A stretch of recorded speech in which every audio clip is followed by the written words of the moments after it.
आज हम एक ऐसे विषय पर बात कर रहे हैं जो काफी लोगों को प्रभावित करता है, पीसीओएस, मतलब पॉलिसिस्टिक ओवरी सिंड्रोम। पर इसमें एक पेंच है। ज्यादातर लोग समझते हैं कि ये बस एक ही तरह की कंडीशन है, पर क्या ये सच है?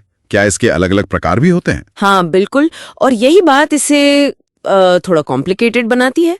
जैसे वजन बढ़ना, पीरियड्स का इरेगुलर ना होना, बाल झड़ना या चेहरे पर अनचाहे बाल आना, ये सब लक्षण अगर हैं तो हाँ, पीसीओएस हो सकता है। लेकिन फिर सवाल आता है कौन सा वाला पीसीओएस, क्योंकि हर टाइप की वजह और उसका हल वो थोड़ा अलग हो सकता है। अच्छा, तो आज हम यही करने वाले हैं। जो जानकारी हमारे पास है उसके आधार पर पीसीओएस के इन अलग अलग प्रकारों को थोड़ा गहराई से समझेंगे, है ना?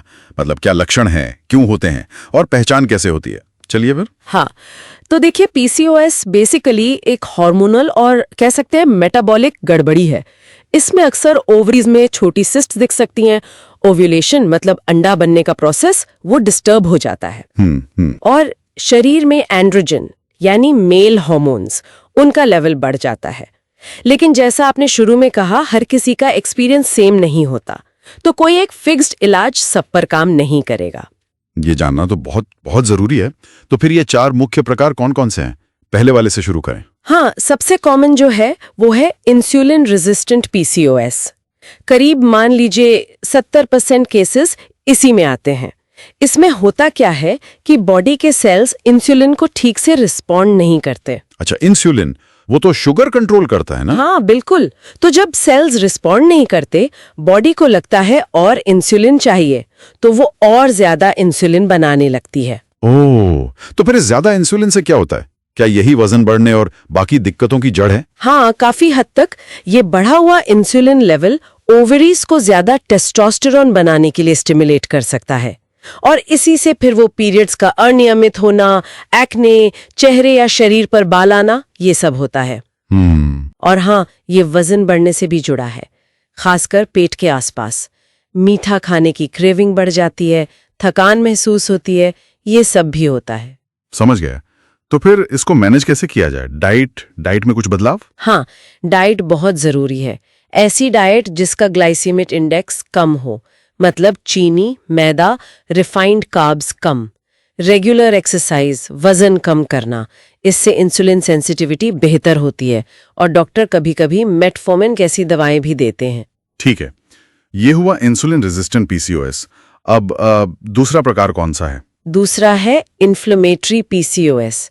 यहाँ जो मेन प्रॉब्लम है वो है शरीर में एक तरह की हल्की पर लगातार चलने वाली सूजन, क्रॉनिक इन्फ्लेमेशन जिसे कहते हैं। सूजन, इन्फ्लेमेशन? हाँ, ये सूजन भी ओवरीज को ज्यादा एंड्रोजन बनाने पर मजबूर कर सकती है और ओव्यूलेशन में दिक्कत पैदा कर सकती है। तो इसके लक्षण कैसे अलग हैं, मतलब इंसुलिन वाले से? देखिए, कुछ लक्षण तो सेम हो सकते हैं, लेकिन इन्फ्लेमेटरी पीसीओएस में अक्सर स्किन प्रॉब्लम्स ज्यादा दिखती हैं, जैसे बहुत ज्यादा एक्ने या एक्जिमा, पाचन की दिक्कतें, लगातार थकान, सिर दर्द, जोड़ों में दर्द या हल्की सूजन। ये लक्षण ज्यादा प्रोमिनेंट हो सकते हैं। ब्लड टेस्ट में सीआरपी जैसे इन्फ्लेमेशन के मार्कर भी बढ़े हुए मिल सकते हैं। अच्छा, तो अगर सूजन वजह है तो इलाज भी सूजन कम करने पर ही फोकस करेगा? बिल्कुल सही। एंटी इन्फ्लेमेटरी डाइट, जिसमें ओमेगा 3 फैटी एसिड्स हों, मछली, अलसी, अखरोट में मिलते हैं, हल्दी, अदरक, खूब सारी हरी सब्जियां, ये सब। और साथ में गट हेल्थ को ठीक रखना, मतलब पेट का स्वास्थ्य और तनाव कम करना, ये भी इन्फ्लेमेशन कंट्रोल करने में मदद करता है। ये तो काफी दिलचस्प है कि अंदरूनी सूजन का हार्मोन्स पर इतना असर होता है। अच्छा, अब तीसरा प्रकार? तीसरा है पोस्ट पिल पीसीओएस। ये उन महिलाओं में हो सकता है जो लंबे टाइम तक बर्थ कंट्रोल पिल्स लेती रही हों और फिर बंद कर दें। ये अक्सर टेम्परेरी होता है, मतलब पिल्स बंद करने के बाद पीसीओएस जैसे लक्षण। पर ऐसा क्यों? देखिए, पिल्स क्या करती हैं, वो ओव्यूलेशन को दबा देती हैं। तो जब कोई उन्हें लेना बंद करता है तो बॉडी को अपना नेचुरल हार्मोनल बैलेंस और रेगुलर ओव्यूलेशन वापस लाने में थोड़ा टाइम लग सकता है। तो इस दौरान कुछ केसेस में एंड्रोजन लेवल टेम्परेरीली बढ़ जाता है, जिससे पीरियड्स नहीं आते या बाल झड़ते हैं या एक्ने बढ़ जाता है। इसे कई बार पोस्ट पिल एक्ने या पोस्ट पिल अमेनोरिया भी कहते हैं। तो क्या ये परमानेंट होता है या ठीक हो जाता है? इसके लिए क्या करें? ज्यादातर केसेस में ये टेम्परेरी ही होता है। बॉडी कुछ महीनों में खुद को एडजस्ट कर लेती है। लेकिन हाँ, इस प्रोसेस को सपोर्ट करने के लिए अच्छी न्यूट्रिशन वाली डाइट, स्ट्रेस मैनेजमेंट और कभी-कभी लिवर को सपोर्ट करने वाले सप्लीमेंट्स डॉक्टर की सलाह से वो फायदेमंद हो सकते हैं।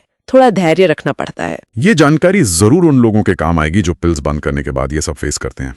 और चौथा, आखिरी प्रकार। चौथा है एड्रीनल पीसीओएस। ये बाकियों से थोड़ा अलग है। इसमें जो मेन प्रॉब्लम है वो ओवरीज में नहीं बल्कि एड्रीनल ग्लैंड्स में होती है।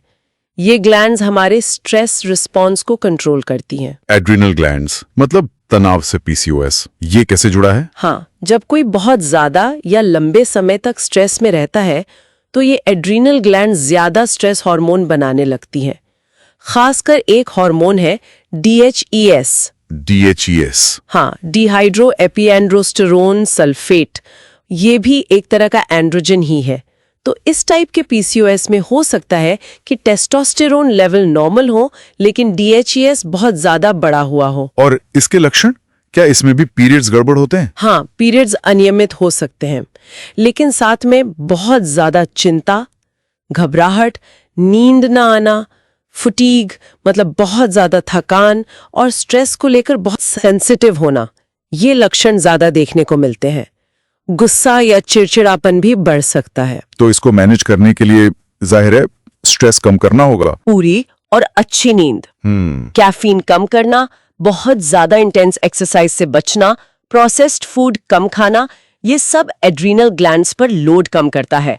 कभी-कभी डॉक्टर की सलाह से अश्वगंधा जैसी एडेप्टोजेनिक हर्ब्स भी मदद कर सकती हैं। वाकई ये तो कमाल है कि पीसीओएस कितने अलग-अलग रूप हो सकते हैं। तो फिर सही प्रकार की पहचान करना इतना जरूरी क्यों है? इसलिए क्योंकि अगर आप गलत वजह का इलाज कर रहे हैं तो रिजल्ट कैसे मिलेगा, है ना? मान लीजिए किसी को एड्रीनल पीसीओएस है पर वो सारा ध्यान सिर्फ इंसुलिन रेजिस्टेंस पर दे रहा है, तो जो असली वजह है यानी स्ट्रेस, वो तो एड्रेस ही नहीं हुई। सही बात है। तो सही पहचान के लिए डॉक्टर लक्षणों को देखते हैं, फिर ब्लड टेस्ट करवाते हैं जैसे इंसुलिन, ग्लूकोज, सारे hormones, testosterone, DHES, thyroid, inflammation markers, जरूरत लगे तो अल्ट्रासाउंड भी। पर सबसे इंपॉर्टेंट है अपने शरीर के सिग्नल सुनना और एक जानकार डॉक्टर से बात करना।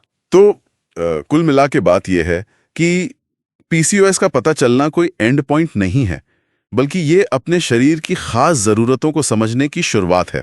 सही टाइप पता चले, उसके हिसाब से लाइफस्टाइल, डाइट में बदलाव हो और एक पॉजिटिव सोच, यही आगे का रास्ता है। बिल्कुल। और अगर हम इसे थोड़ा और बड़े नजरिए से देखें तो ये एक सोचने वाली बात है।